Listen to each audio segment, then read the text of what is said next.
Hello and welcome once again to Jacob's Toys 5 minute figure reviews. Please do like, share, subscribe and all of those things. All support to the channel is massively appreciated. In this video we're taking a look at the Marvel Legends Spider-Man Across the Spider-Verse Part 1, the wave from Hasbro Marvel Legends, and in particular we are taking a look at the man himself, Miles Morales, in his new suit, straight from that film, that Part 1 of the film. So these figures were obviously done ahead of the film's release, based on concept art and stuff. That's how they tend to do a lot of these films, film related figures. It's quite interesting though because this guy has a different look. Now there's a few little accessories in this pack which make him a nice figure. There's an unmasked head of Miles and it looks really accurate to his depiction in the movies. There's also two alternate hands. One of them's fallen over there. Let's get those.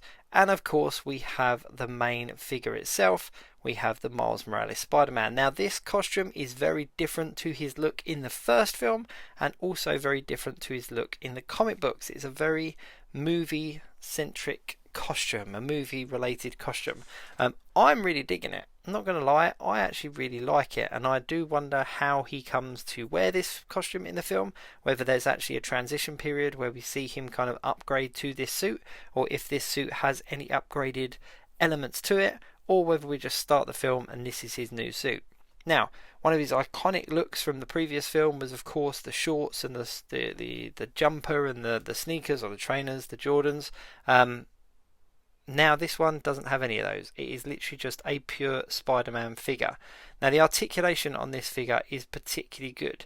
Let me just swap the heads around so you can see what he looks like with his unmasked head. It's a little bit stiff, but there we go. There's his unmasked head and he's cool. He's cool looking.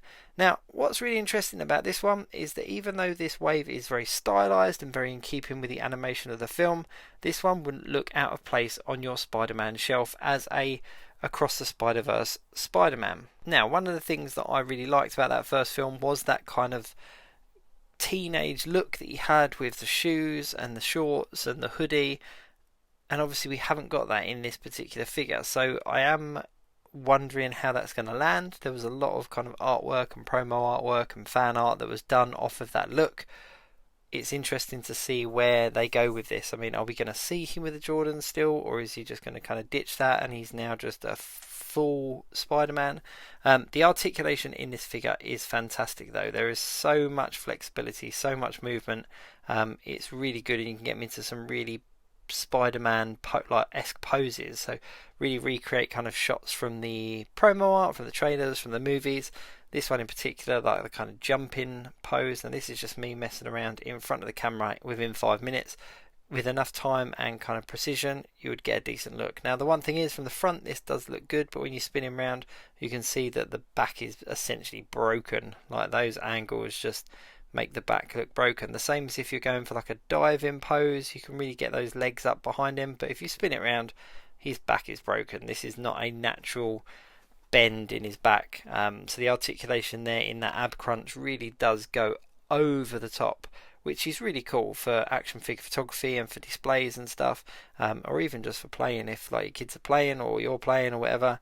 It's really good that this Spider-Man has that kind of that what do you call it, like extended articulation.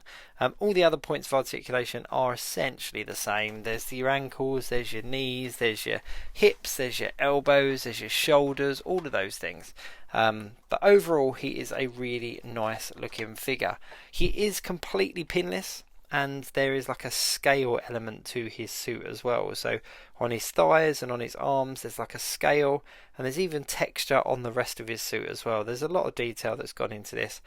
I'm loving the really pure white eyes. I'm loving the Spider-Man mode like symbol. He's kind of kept the spray painted look on the front, but it looks more printed. So I don't know whether that's because it is printed or whether it is still spray painted. But on his back he now has a very clear printed Spider-Man logo.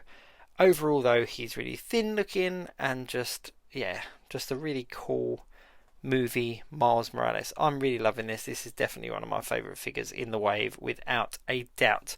Do check out my channel. I do 5 minute figure reviews on the whole wave. It's a really interesting wave. I really like it myself. And of course, do like, share, subscribe, and all of those things, because all support to the channel is very much appreciated.